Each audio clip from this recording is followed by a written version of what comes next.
Halo, selamat siang Tribuners. Jumpa lagi bersama dengan saya Kusnul Asyaifa dalam tayangan berita selebritis di Tribun Lampung. Kami akan menyajikan informasi yang menarik dan terupdate seputar selebritis tanah air untuk Anda. Dan inilah berita selebritis selengkapnya.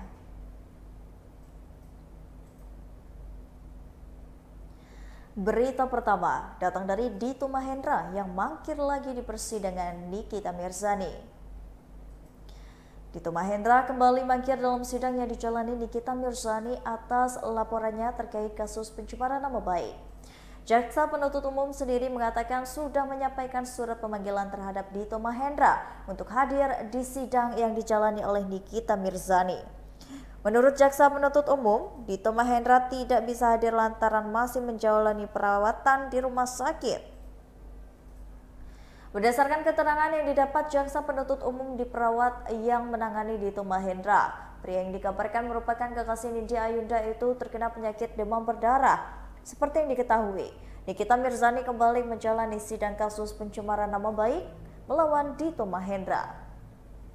Sidang kali ini beragendakan pemanggilan saksi Dito Mahendra sebagai pelapor Nikita Mirzani. Sebelumnya Dito Mahendra juga mangkir lantaran sakit.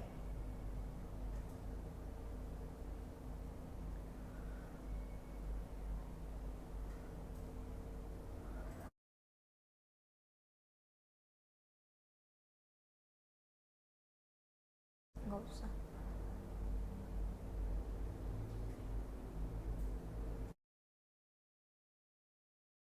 Dito selalu menunda-nunda supaya saya makin lama di dalam penjara, tapi nggak ada masalah. Katanya kan nanti hari Kamis minggu depan tanggal 29 dia akan dijemput paksa.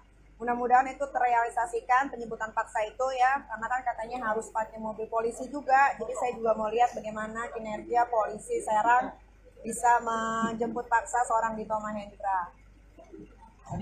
Tadi sempat katanya dilarang sama Jeko tentang Dipersulit.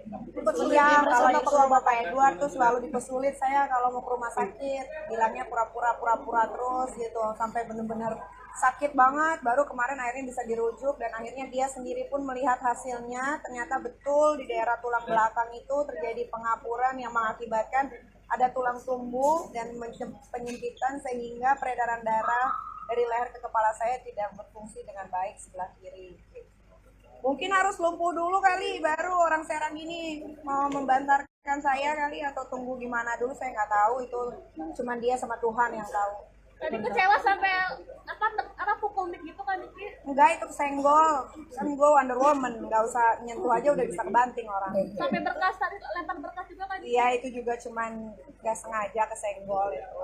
Itu terbang sendiri aja. Pokoknya di sini kan semua serba mengejutkan ya. Mic aja bisa terbang kan. Oke, ini gimana tadi terkait proses penyembuhan yang dihalang-halangi dipersulit oleh Edward, tapi hakim kayak seperti membela. Ya, aku pribadi mau mengucapkan terima kasih buat Bapak Hakim yang mulia beserta timnya sudah mengizinkan aku untuk berobat. Ternyata masih ada yang punya perasaan di sini, kecuali jaksa ya. Kehadirannya mangkir 3 kali nih, Dito. Gimana? Kenapa? Mangkirnya Dito ketiga kalinya. Ya, itu sudah mau dikeluarkan penetapan di bawah paksa tanggal 29. Jadi kita lihat aja nanti. Kalau tanggal 29 tidak ada dan tidak dibawa paksa, ya sudah, ini berarti kacau ini proses hukumnya. Ya. Karena Anda bisa ngelihat tadi, hakim sudah menetapkan, memerintahkan 2 orang dipanggil paksa. Hairul dan Mahendra Dito. Mana masalah, udah biasa kalau di tangguhannya dikabulin berarti udah bersih hatinya. Tadi katanya diingkarkan janjinya Pak. Apa? 3 kali dipanggil tadi akan Iya, Pak Edward mah tukang bohong, ngomongnya di rumah sakit, bilangnya kalau nggak datang 3 kali mau dipulangin. Ini tadi ditanya depan majelis hakim diem-diem aja. Ya pokoknya di sini mah mereka.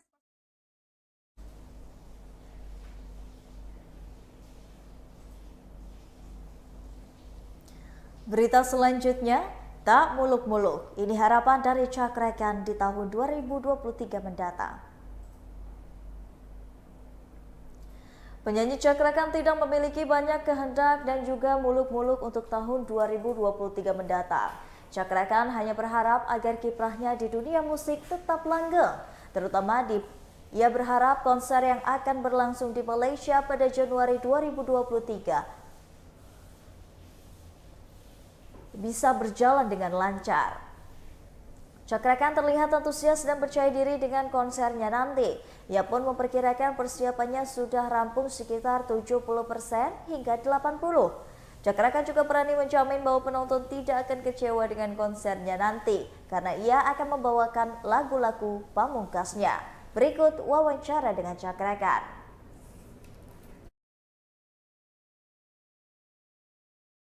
Untuk pencapaian tahun ini itu apa aja yang belum dicapai? Pencapaian tahun ini yang udah kecapai apa belum? Yang belum kebetulan konser yang tadinya pengennya tahun ini tapi ternyata dapatnya tahun depan, alhamdulillah. Tapi itu yang saya syukuri. Yang lainnya single udah beres, tinggal album mungkin mundur lagi mungkin tahun depan karena sekarang lagi fokusin nyiapin buat konser. Jadi itu aja sih. Rencana akhir tahun pengen kemana nih Kak? Akhir tahun kerja. Kerja itu.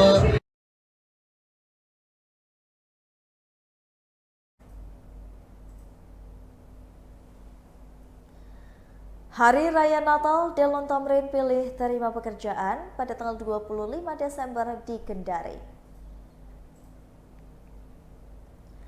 Delon Thamrin tetap mengambil pekerjaan di hari perayaan Natal tahun ini.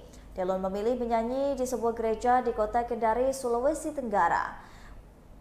Meninggalkan keluarga di momen penting umat Kristiani tidak menjadi soal bagi istri Delon, Aida Nopeli Chandra. Bukan hal aneh, Delon justru bekerja di momen Natal. Delon menyiasati hal ini dengan melakukan kumpul keluarga sepulangnya dari Kendari. Rencananya seperti Natal yang sudah-sudah, Delon Aida mengunjungi kediaman orang tua. Berikut wawancara dengan Delon Thamrin. Yang itu gimana kok? Argentina. Prancis atau Argentina? Aku Argentina. Kenapa? Dari dulu Argentina di hati. Apa karena ada Messi? Tangan dewa, siapa namanya? Maradona, latih 9. Yang menurut gua ini ajang pembuktian dan kematangan. Udah menang siapa gitu 2 kali 45, nggak lama kan, mulai jam 11. Ya. Dan suruh ngapain gitu kebiasaannya kok? Hukumannya traktir tiket ke luar negeri. 3 tahun yang lalu dibuka. Karena setelah pandemik selesai dan ini sekarang udah mulai dibuka dan bisa ke gereja pada tanggal 24 dan 25. Jadi Christmas buat Koko sendiri apa sih kok? Ya. Pembaharuan, kesederhanaan, dan juga berbagi. Nah, berbicara tentang untuk Natal sendiri, ada tradisi khusus nggak sih yang Makan-makan palingnya, makan-makan. Kalau nggak bisa tanggal 24, 25, kalau aku nyanyi, kebetulan aku nyanyi sih tanggal 25. Jadi setelah tanggal 25 mungkin Natal. Jadi ya masih sekitar Natal lah gitu. Jadi makan keluarga dan juga aku ke rumah nyokap gitu. Jadi kita makan rame-rame berkeluarga. 24, 25 kan berarti ini misa pertama yang dibuka. Nah, ada dress code khusus nggak sih buat misa malam Natal sama Natal? Yang warna-warni, yang warna merah. yang warna merah? Nah, kalau misalnya untuk ini sendiri persiapan pohon Natal atau enggak makanan khusus gitu? Nastar, lapis, yang manis-manis tuh supaya hidupnya manis. Gitu. Istri udah serempong apa nih kok untuk mempersiapkan Natal? Mungkin udah ada kue nastar di rumah atau? Istri ada sih udah, ada kue nastar, kue lapis sudah disediakan sama dia. Nah, kalau misalnya berbicara tentang inspirasi bagi pasangan Koko sama Cici sendiri, ini kan baju sama pakaiannya couple banget nih.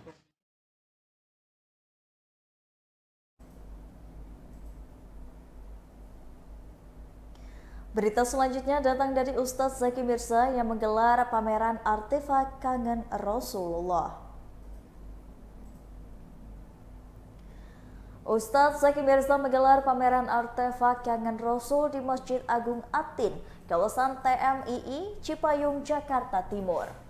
Pameran yang mempertontonkan barang-barang peninggalan Rasulullah SAW itu digelar sampai 31 Desember 2022 mendatang. Zaki Mirza menggandeng manajemen artefak yang mempunyai wewenang menjaga barang-barang peninggalan Rasulullah. Menurut Ustadz Zaki Mirza, pameran ini digelar supaya masyarakat semakin mencintai Rasul dan rajin beribadah. Barang peninggalan yang dipamerkan antara lain potongan kain surban, rambut, darah bekam, hingga ekstrak keringat Rasulullah yang mengeluarkan wangi. Bagi siapapun yang ingin melihat pameran artefak kangen Rasul, tiket dapat dibeli seharga Rp65.000 per orangnya. Berikut wawancara dengan Ustadz Zaki Mirza.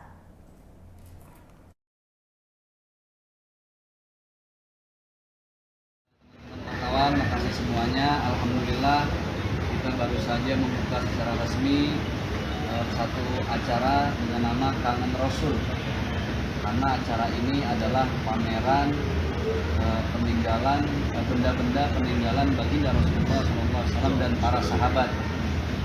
Jadi kalau mungkin masyarakat Indonesia selama ini kalau mau ziarah, mau berkunjung ke peninggalan barang Rasulullah, selama ini mungkin cuma ada di Turki gitu ya. Tapi alhamdulillah di Jakarta ini sengaja kami hadirkan 20 peninggalan barang baginda Rasulullah SAW. Nanti akan dijelaskan oleh Al-Mukarram Ustaz Ahmad Fatoni, beliau mewakili Yayasan Artefaknya langsung. Saya dengan Al-Mukarram Ustaz Muhammad Hadi, beliau dari Yayasan Istana Al-Quran Indonesia.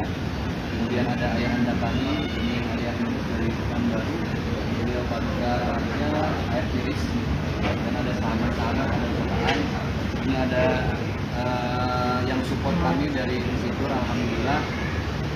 Jadi banyak pertanyaan sebenarnya di masyarakat itu, apakah ini artefak asli dari milik baginda Rasulullah SAW dan para sahabat?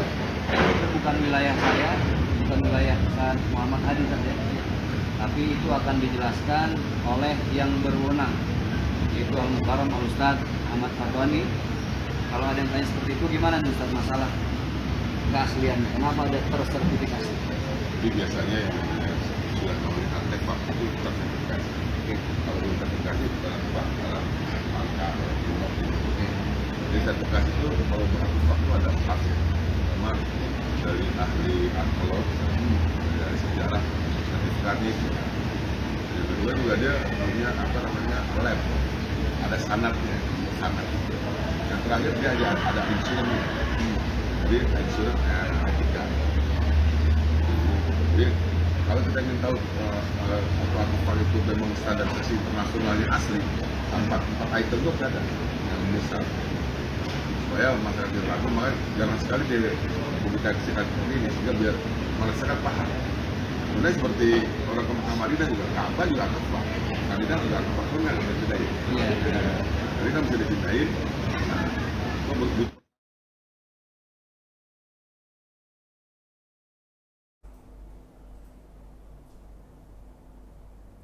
Berita terakhir datang dari Nikita Mirzani yang memukul mikrofon sampai lempar berkas ke kuasa hukum di ruang sidang usai singgung dijanjikan untuk pulang. Nikita Mirzani memperlihatkan aksi yang tak biasa di ruang sidang Pengadilan Negeri Serang, Banten pada Senin 19 Desember 2022. Usai majelis hakim menutup sidang, Nikita Mirzani terlihat masih terduduk di tengah. Terlihat petugas wanita pun menghampiri Nikita Mirzani dan berbicara kepadanya. Nikita Mirzani lalu berdiri dan seolah meluapkan ekspresi kesalnya dengan memukul mikrofon dan juga berdiri di depannya hingga terlempar. Tak hanya itu, Nikita Mirzani juga melempar berkas ke arah pengacaranya, Fahmi Bahit. Janda 3 anak itu pun langsung meninggalkan ruang sidang. Sebelumnya Nikita Mirzani sempat mengeluhkan kepada majelis hakim bahwa dirinya dipersulit, sangat ingin berobat. Saat itu, Nikita Mirzani juga mengaku dijanjikan JPU Erwar bahwa dirinya dijanjikan dipulangkan apabila Dito Mahendra mangkir 3 kali dalam persidangan. Seperti diketahui, Nikita Mirzani kembali menjalani sidang dengan agenda keterangan saksi. Dito Mahendra yang kemungkinan kembali dijadwalkan hadir di sidang Nikita Mirzani justru mangkir kembali lantaran alasan kesehatan.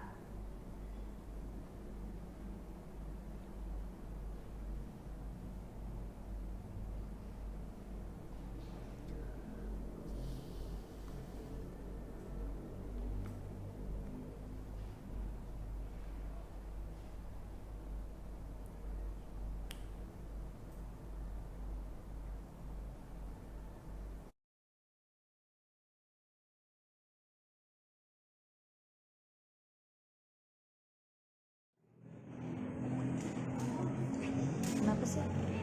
Nangis ya? Mike.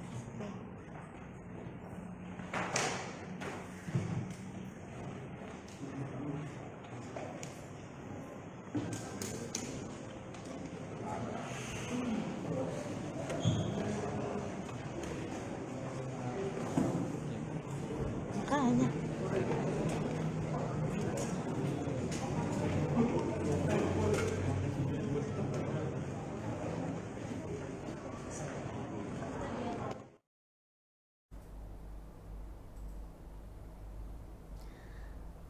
Baiklah Tribuners, setelah tadi berita selebritis di Tribun Lampung bersama dengan saya Kusnul Asyifa.